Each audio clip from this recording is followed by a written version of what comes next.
আজকের আলোচনাটি হচ্ছে রসায়ন পড়তে আমরা যে তিনটা ভুল করি সেই তিনটা ভুল আপনাদের ধরিয়ে দেওয়ার, যে তিনটা ভুলের কারণে আমাদের কেমিস্ট্রি মনে থাকে না। দীর্ঘদিন যদি আমরা কেমিস্ট্রি মনে রাখতে চাই, তাহলে যে তিনটা ভুলের কারণে আপনার কেমিস্ট্রি মনে থাকবে না সেই তিনটা ভুলই হচ্ছে আজকের আলোচনা। তো তার আলোচনাতে যাওয়ার আগেই আমি হচ্ছে আমাদের ওয়েবসাইটটা একটু আপনাদেরকে পরিচয় করে দিতে চাই। এটি হচ্ছে আমাদের সেই ওয়েবসাইট www.massbili.org।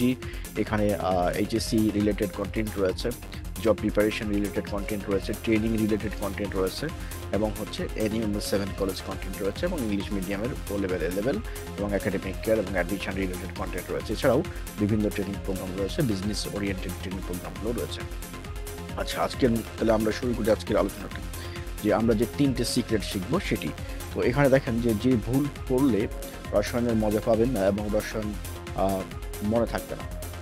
আমরা সচরাচরই এই কমপ্লেইনটা শুনে থাকি যে রসায়ন মনে থাকে না, সকালে পড়লে বিকালে ভুলে যায়। এখান থেকে বাঁচার উপায়, কোনো উপায় আছে কিনা?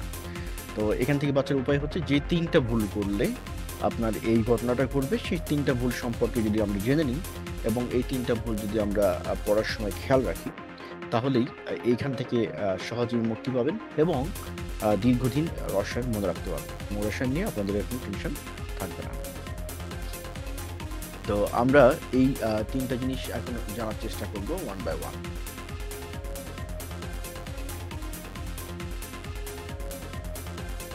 NU-7 কলেজের কেমিস্ট্রি প্রথম বর্ষ থেকে মাস্টার্স পর্যন্ত এবং ও লেভেল এ লেভেল সহ অন্যান্য কন্টেন্টগুলো রয়েছে, এসএসসি সহ কমপ্লিট সলিউশনগুলো পেয়ে যাবেন আমাদের ওয়েবসাইটে। এবং ইনঅর্গ্যানিক কেমিস্ট্রির ভিতরে যে সব থেকে মজার যে বিষয়টা, সেটি হলো যে ইনঅর্গ্যানিক কেমিস্ট্রিতে এই প্রবলেমটা সব থেকে বেশি। কোন প্রবলেমটা? যে প্রবলেমটা হচ্ছে যে আপনি এখানে কোনো রুলস থাকে না, মানে রুলসের থেকে এক্সেপশন অনেক বেশি ইনঅর্গ্যানিক কেমিস্ট্রিতে। যার ফলে আপনি যদি এই জিনিসগুলো সম্পর্কে মানে বেসিক ক্লিয়ার ধারণা না থাকে, তাহলে এটি আপনার মানে পুরো কনসেপ্টটা ক্লিয়ার না থাকলে যেটি হবে যে একই সাথে একটা লিঙ্ক আপ করতে পারবেন না এবং কেমিস্ট্রি মনে থাকবে না। সো এইখানে কিছু ট্রিক্স রয়ে গেছে, যে ট্রিক্সগুলো আপনাকে পড়ার সময় অ্যাপ্লাই করতে হবে। তো এটি একটি ইম্পর্টেন্ট ফ্যাক্টর ছিল যে ইনঅর্গানিক কেমিস্ট্রির ক্ষেত্রে আপনাকে এই জিনিসগুলো মনে রাখতেই হবে। না হলে যেটি হবে সেটা হচ্ছে ইনঅর্গানিক কেমিস্ট্রি পুরোটাই আপনার কাছে একটা অন্ধকারের মতো হয়ে যাবে। সো এই জায়গাটাই আমরা খেয়াল রাখবো যে ইনঅর্গানিক কেমিস্ট্রির ভিতরে যেটি কনসেপ্টটা অনেক গুলো লিঙ্ক আপের সাথে থাকে এবং এটা মনে রাখাটা অনেকটা কমপ্লিকেটেড হয়ে যায় এবং বোঝাটাও কমপ্লিট হয়ে যাবে। তাহলে এখান থেকে আমরা ইনঅর্গানিক কেমিস্ট্রি ভালো করতে হলে আমাদের কি কি উপায় অবলম্বন করা উচিত এবং কি ধরনের ট্রিক্স অ্যান্ড টিপস রয়েছে যেগুলো হচ্ছে আমাদেরকে আহ, পড়ার সময় বাস্তবায়ন করতে হবে। সো কেমিস্ট্রির ইংলিশ মিডিয়াম ইংলিশ ভার্সন এবং কেমিস্ট্রি যারা পড়েন তাদের সবার জন্যই আমাদের এখান থেকে সাপোর্ট পেয়ে যাবেন যে কোনো ধরনের টপিক্সে। কেন আপনার হচ্ছে এই জায়গাটা একটু জিনিস আমি বলে রাখি, কেন হচ্ছে আপনাকে কেমিস্ট্রি পড়ার ক্ষেত্রে কিছু সতর্কতা অবলম্বন করতে হবে। বিকজ এই সাবজেক্টটার মানে শুধু আপনি যদি নিজে পড়েন এখান থেকে পরিপূর্ণটা আসবে না, আপনার আপনি নিতে পারবেন না পরিপূর্ণটা, পুরো কনসেপ্টটা ক্লিয়ার হবে না। সো এই জায়গাটাই মানে সহজে কনসেপ্টটা মাথার মধ্যে নেওয়া এবং সেই অনুযায়ী এটার উপরে প্রয়োজনীয় পদক্ষেপ গ্রহণ করা, যাতে করে আর এই কন্টেন্ট গুলো বা ইনফরমেশন গুলো ইনঅর্গানিক কেমিস্ট্রির কখনোই আপনি না বলেন। তো পড়ার ধরন পরিবর্তন করতে হবে। পড়ার ধরন পরিবর্তন, আমরা গতানুগতিক যে নিয়মে পড়াশোনা করি বা আমরা করে আসছি সেই নিয়মে যদি আপনি পড়াশোনা করেন, তাহলে এই রসায়ন আপনার কাছে দুর্বেদ্য হয়ে যাবে। এবং এটির আহ, ধরেন 2 পাতা বা 3 পাতা পড়ে বা কিছু সিলেক্টিভ কোশ্চেন পড়ে ভালো রেজাল্ট করলেন, এর মানে এই না যে এই এই সাবজেক্ট বা এই রেজাল্ট আপনাকে ভবিষ্যতে নিশ্চয়তা দিবে কোনো একটা ভালো কিছু। সো জানতেই হবে, জানার কোনো বিকল্প নেই, আর জানার জন্য পরিশ্রমের কোনো বিকল্প নাই, এটিও ঠিক। তো রসায়ন সম্পর্কে আপনার ধারণা বদলে দিবে রসায়নের 3টি বিশেষ হ্যাক, যা দীর্ঘদিন রসায়ন মনে রাখতে সহায়তা করবে। সেই 3টা বিশেষ হ্যাক কি? নাম্বার ওয়ান, যে বিষয় পড়ার পূর্বে আলোচনা শুনে নেবেন। যে বিষয়টা পড়বেন সেই বিষয়ের পূর্বেই ওই বিষয়টা সম্পর্কে যদি কন্টেন্ট থাকে বা যদি কোনো ক্লাস হয়, সেই ক্লাসের ভিডিও বা লেকচারটা শুনে তারপরে ওটা পড়বেন। একা একা পড়তে গেলে এটি আপনার কাছে বোরিং মনে হবে এবং অনেক জিনিসই, সহজ জিনিসই আপনি বুঝতে পারবেন না এবং এটা কঠিন মনে হবে। সো এবং এটা আরেকটি মানে লং টার্ম ইফেক্ট হচ্ছে, এটা মনে থাকবে না, এই হলো লং টার্ম ইফেক্ট। আচ্ছা, আলোচনার তথ্যগুলোকে গল্পের মতো সাজাবেন। গল্পের মতো সাজাবেন মানে ধরেন আপনি একটা লেকচার শুনলেন, 10 মিনিট, 20 মিনিট, 15 মিনিট, বা 40 মিনিট বা 45 মিনিটের লেকচারটা থেকেই তো সব কথাই তো আপনাকে মনে রাখতে হবে না।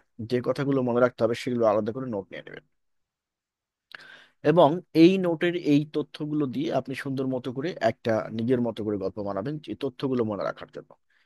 এইগুলো, এই ধরনের ট্রিক্স গুলো আমরা আমাদের ক্লাসে আলোচনা করে থাকি। বিভিন্ন কন্টেন্ট গুলো কিভাবে আপনি কোনটা মনে রাখবেন সেগুলো আমরা সচরাচর বলে থাকি। আরটা হচ্ছে রিভিশন পদ্ধতি। এই রিভিশন পদ্ধতিতে আমাদের প্রচুর পরিমাণে মানে 100-তে 100টাই ভুল, যার ফলে হচ্ছে যে আপনি রিভিশন দিলেও আপনার কোনো আউটপুট আসবে না। আপনার যদি ইনপুট ভুল হয় তাহলে আউটপুট ডেফিনেটলি ভুল হবে।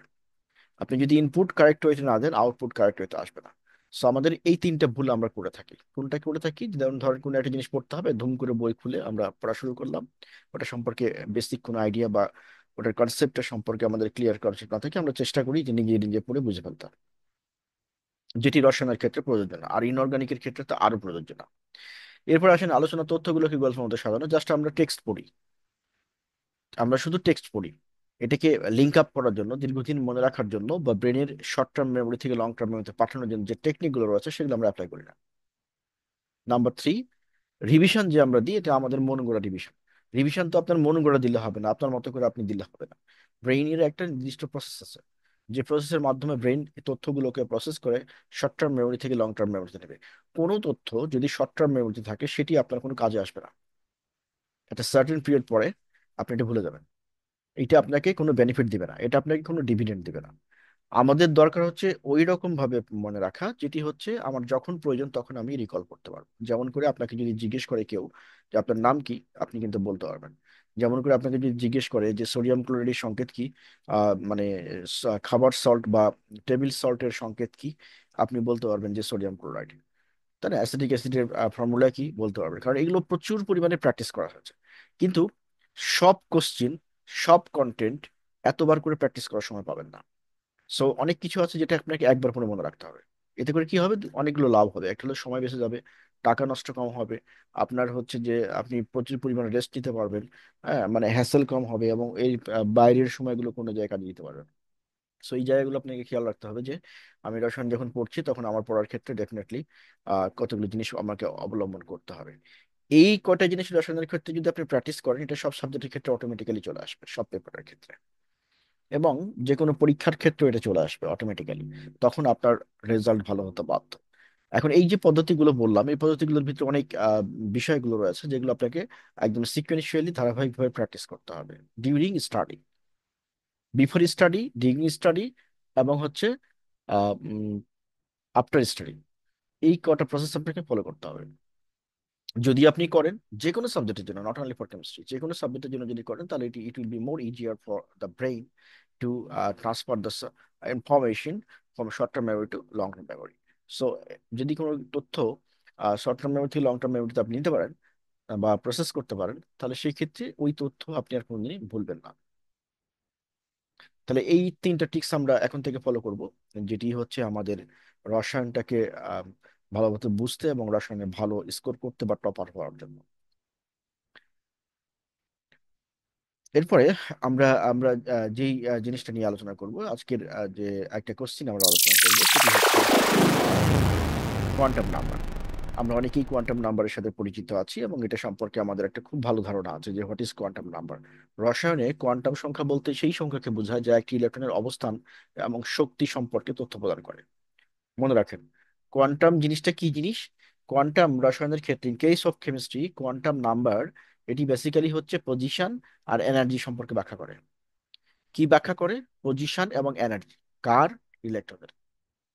তাহলে ইলেকট্রনের পজিশন এবং এনার্জি ব্যাখ্যা করে যেই সংখ্যাগুলো সেগুলোকে আমরা কি বলি? কোয়ান্টাম সংখ্যা বলি। That simple, as simple as, এভাবে পড়তে হবে। কোয়ান্টাম সংখ্যাগুলোকে ইলেকট্রনের অরবিটাল এবং এর গুণগত বৈশিষ্ট্য ব্যাখ্যা করতে সাহায্য করে। কোয়ান্টাম সংখ্যাগুলো ইলেকট্রনের অরবিটাল। আমরা মানে এখানে আরেকটু ক্লিয়ার করে বলতে চাই ডেফিনেশনটাকে। সেটি হচ্ছে অরবিট এবং অরবিটাল দুটো, অরবিট এবং অরবিটাল। তার মানে হচ্ছে আমরা যদি মানে কোয়ান্টাম সংখ্যা কাকে বলে এটাকে ডিফাইন করতে চাই তাহলে হচ্ছে যে সংখ্যাগুলো অবস- অবস্থান এবং শক্তি সম্পর্কে ধারণা দেয়। কার কার অবস্থান শক্তি সম্পর্কে? ইলেকট্রনের। আরেকটা হচ্ছে যে অরবিট এবং অরবিটাল সম্পর্কে ধারণা দেয়। এখানে যদিও ডেফিনেশনে অরবিটাল বলা আছে, বাট এটাও মনে রাখেন যে অরবিট সম্পর্কেও ধারণা দেয়, কারণ প্রিন্সিপাল কোয়ান্টাম নাম্বার যেটা সেটি মূলত অরবিট সম্পর্কে ধারণা দেয়। ঠিক আছে, তাহলে এইটি আমরা বুঝলাম। এরপরে আমরা যদি নেক্সট স্লাইডের দিকে আগাই, তাহলে আমরা আরেকটু ক্লিয়ার হতে পারবো যে এই যে কোয়ান্টাম নাম্বার যেটি সেটির আসলে অ্যাপ্লিকেশন গুলো কিভাবে হয়। তো সেটি আমরা একটু দেখি। এখানে আপনি দেখতে পাচ্ছেন প্রধান কোয়ান্টাম নাম্বার। এই প্রধান কোয়ান্টাম নাম্বার জিনিসটা কি সেটি আমরা একটু বোঝার চেষ্টা করব। প্রধান কোয়ান্টাম সংখ্যা বা প্রিন্সিপাল কোয়ান্টাম নাম্বার এটি ইলেকট্রনের শক্তি স্তর এনার্জি লেভেল নির্দেশ করে, এবং এটিকে আমরা 1 2 3 দিয়ে প্রকাশ করি। এটা খুব একদম প্রাথমিক স্টেপে ধারণা, এটা আপনারা সবাই জানেন, সুতরাং এটি নিয়ে নতুন করে ব্যাখ্যা করার কিছু নাই। রাদারফোর্ড মডেল আমরা সবাই পড়েছি। এন এর মানের সাথে এই শক্তি স্তরের মান সম্পর্কিত, তাই না? এবং এটাকে যদি আমরা কোনো একটা অরবিটের প্রধান কোয়ান্টাম সংখ্যা বের করতে চাই, তাহলে আমরা কি দিয়ে বের করতে পারি? 2n² বা বিবরি ল দিয়ে বের করতে পারি, তাই তো? আচ্ছা, তাহলে এটি গেল প্রধান কোয়ান্টাম সংখ্যা আমরা শিখলাম। এরপরে এইটি একটু খুব গুরুত্বপূর্ণ, এখানে দেখেন অ্যাজিমুথাল কোয়ান্টাম নাম্বার বা সহকারী কোয়ান্টাম সংখ্যা বলে থাকি। এটি ইলেকট্রনের অরবিটালের আকার নির্দেশ করে। অরবিটালের আকার অর্থাৎ অরবিটালটা কিরকম হবে, কোন সাইজের হবে। যেমন আমরা যদি এখানে এল এর মান হিসাব করা হয়, এটাকে ডিনোট করা হয় এল দিয়ে, এবং এল এর মান -1 থেকে +1 পর্যন্ত। তাই L = 0 হতে পারে, L = 1 হইতে পারে, L = 2 হইতে পারে, L = 3 হইতে পারে। L = 0 থেকে n-1 পর্যন্ত হতে পারে। কিসের মান? এই যে সহকারী কোয়ান্টাম সংখ্যার মান। তাহলে এটা একটা ইম্পর্টেন্ট কোশ্চেন যেটা মনে রাখতে হবে আমাদেরকে। সেটি হলো এল এর মান 0 থেকে n-1 পর্যন্ত হতে পারে। সহকারী কোয়ান্টাম সংখ্যাকে আমরা এল দ্বারা ডিনোট করি। আর এটি কি করে? মূলত অরবিট এবং অরবিটাল সম্পর্কে ধারণা দেয়। তো অরবিট এবং অরবিটাল সম্পর্কে যে ধারণা দেয়, এক্ষেত্রে এদের একটা নির্দিষ্ট মান আছে। সে মানটা কত? 0 থেকে n-1 পর্যন্ত। এদের বিভিন্ন মানের জন্য অরবিটাল যে আকৃতি বা শেপ সেটি চেঞ্জ হয়। যেমন L = যদি 0 হয় তাহলে এস অরবিটাল, L = যদি 1 হয় তাহলে পি অরবিটাল, L = যদি 2 হয় তাহলে ডি অরবিটাল, L = যদি 3 হয় তাহলে এফ অরবিটাল। সো এই স্লাইড থেকে আমরা কত কি কি শিখলাম? এই স্লাইড থেকে শিখলাম হচ্ছে যে সহকারী কোয়ান্টাম সংখ্যা যেটি, সেটি আমাদের কি করে? এই অরবিটাল সম্পর্কে ধারণা দেয়, এবং এই অরবিটাল ডিপেন্ড করে হচ্ছে এল এর মানের উপরে। এল এর মানের উপরে ডিপেন্ড করে। এল এর মান কি কতটুকু হইতে পারে? 0 থেকে n-1 পর্যন্ত হইতে পারে। এল এর মান যদি 0 হয় তাহলে সেটা এস অরবিটাল, 1 হলে পি, এবং L হলে 2, L = 2 হলে ডি, এবং L = 3 হলে এফ অরবিটাল। যেভাবে বললাম ঠিক এভাবে আপনারা গল্পের মতো করে পড়বেন, তাহলে এটা কোনোদিনই আপনাকে আর পড়তে হবে না। বাসায় নতুন করে পড়ার কোনো দরকার নেই, জাস্ট নোট করে নিলে হবে এখান থেকে। আচ্ছা, এবার আসি আমরা চুম্বকীয় কোয়ান্টাম সংখ্যা বা ম্যাগনেটিক কোয়ান্টাম নাম্বার। এটি ইলেকট্রনের অরবিটালের অভিমুখ নির্দেশ করে। অভিমুখ মানে দিক নির্দেশ করে। এর মান কত হইতে পারে? -L থেকে +L পর্যন্ত। এল যদি 1 হয় তবে ml =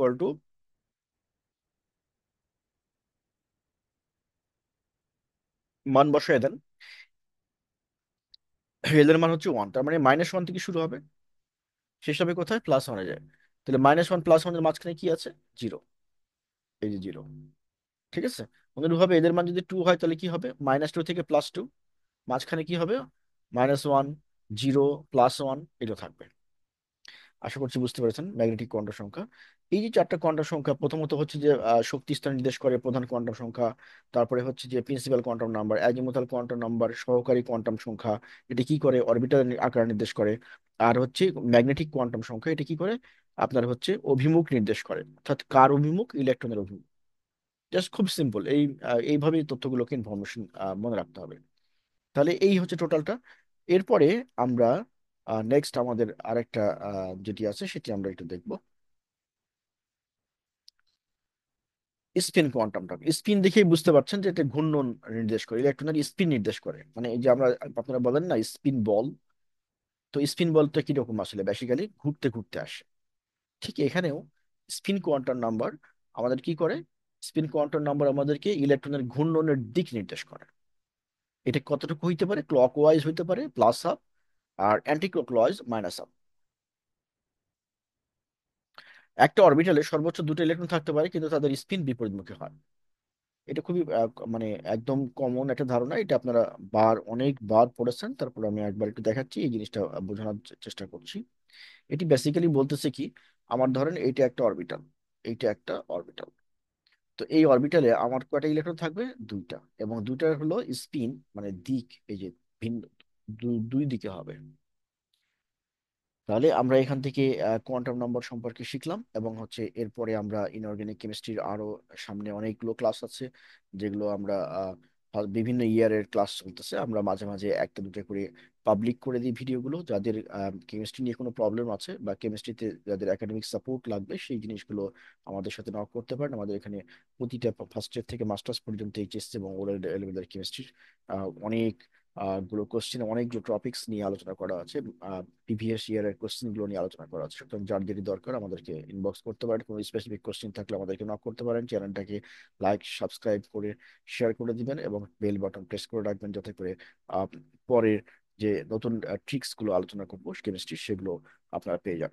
কেমিস্ট্রি কেমিস্ট্রিকে যদি আপনি সত্যিকার অর্থে মনে রাখতে চান, যে অল্প পরিশ্রমে বেশি আউটপুট নিতে চান, কারণ আপনি একবার পড়লেন, একবার পড়ে সারা জীবন মনে রাখবেন, এটি যদি আপনার অবজেক্টিভ হয়, তাহলে আমাদের এই চ্যানেলের সাথে সংযুক্ত থাকেন। এখানে আমি ধারাবাহিকভাবে কোশ্চেনের সাথে কিছু ট্রিক্স গুলো বলে দেবো। এই ট্রিক্স গুলো আপনাকে প্র্যাকটিস করতে হবে।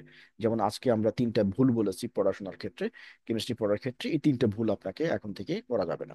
সো এই জায়গাগুলোতে আপনাকে খেয়াল রাখতে হবে, যে আপনি যে টপিক্সটা পড়বেন সেই টপিক্সটা সম্পর্কে আগে আপনার একটা ব্যাকগ্রাউন্ড থাকতে হবে। নাম্বার টু নাম্বার টু হচ্ছে যে এটা সম্পর্কে আপনার যদি কোনো ভিজুয়ালাইজেশন বা কোনো ভিজুয়াল এইড থাকে, সেটিকে আহ, দেখে নিতে হবে। দেন হচ্ছে রিভিশনটা ঠিক মতো দিতে হবে। তাহলে আমরা এই আজকের স্লাইডটা, যেমন যে কটা ইনফরমেশন আপনি নোট করেছেন, আজকের স্লাইড থেকে এই কটা ইনফরমেশন শর্ট করে লিখে রাখেন। দেন এটাকে আপনি এই ভিডিওটা শেষ করার পরে আপনি আরেকবার রিভিশন দিবেন, যেখানে খটকা লাগবে ওইখানে আবার ভিডিওতে ফিরে এসে আবার ভিডিওটা দেখবেন। এভাবে আমরা কেমিস্ট্রির যে হ্যাক্স গুলো রয়েছে, ট্রিক্স গুলো রয়েছে দীর্ঘদিন কেমিস্ট্রি মনে রাখার জন্য, সেটি মানে জাস্ট একবার পড়ে, মানে যে আমরা এখন আলোচনা করলাম, এই জিনিসটা যা যা আলোচনা করলাম, এটি আপনি জাস্ট মনে রাখার চেষ্টা করবেন। আবার শুনবেন, আবার শুনবেন, দেন মনে রাখবেন। মনে রাখা হয়ে গেল, তো দেন হচ্ছে এইটাকে এখন আপনি লং টার্ম মেমোরিতে নেওয়ার জন্য যে প্রসেসগুলো বলেছি, সেই প্রসেসগুলো অ্যাপ্লাই করতে হবে। তার মধ্যে মোস্ট ইম্পর্টেন্ট ফ্যাক্টর হচ্ছে recall. Recall is the mother of learning, এটা মনে রাখবেন। রিকল মানে রিপিটেশন, রিপিটেশন মানে হচ্ছে সিম্পলি হচ্ছে রিভিশন। তো repetition is the mother of learning, এটা কিন্তু মনে রাখতে হবে। এটি যদি আপনি ঠিক মতো করতে পারেন, তাহলে আপনার যে কোনো টপিক, যে কোনো সাবজেক্ট আপনার জন্য শেখা এবং একাধিক সাবজেক্টে টপার হওয়া, এটা এটা হচ্ছে যে মানে ওয়ান টুর ব্যাপার। আপনি যদি বিভিন্ন স্কলার যারা রয়েছে তাদের দিকে তাকান, তারা দেখবেন যে যারা পড়াশোনা নিয়েছিল, তারা পড়াশোনাতে বিভিন্ন সাবজেক্টে, একাধিক সাবজেক্টে মাস্টার্স করছে, সবগুলোতে সে টপার পেয়েছে, গোল্ড মেডেল পেয়েছে। কেন? কারণ হচ্ছে যে তারা এই ধরনের প্রসেসগুলো তারা ফলো করেছে। আমরা বাংলাদেশিদের জন্য এটি আসলে ছিল না এরকম ভাবে। এটি আমরা এখন ইন্টারনেটের কারণে এটা, এই ধরনের তথ্যগুলো গোটা ওয়ার্ল্ড ওয়াইড ছড়িয়ে পড়ছে, এবং এগুলো আমরা সহজেই আপনাদের জন্য নিয়ে আসতে পারছি বা দিতে পারছি। আমরা নিজেরাও শিখছি, আপনাদেরও শেখাতে পারছি। সো আশা করছি বুঝতে পেরেছেন। আমরা এইখানেই ভিডিওটা শেষ করছি। নেক্সট ভিডিওতে ডেফিনেটলি অর্গানিক কেমিস্ট্রি আরো কিছু গুরুত্বপূর্ণ ট্রিক্স গুলো নিয়ে আলোচনা করব, যেটি আপনার রসায়ন পড়াকে ইজি করে দেবে। সো আজকের মতো এখানে শেষ করছি।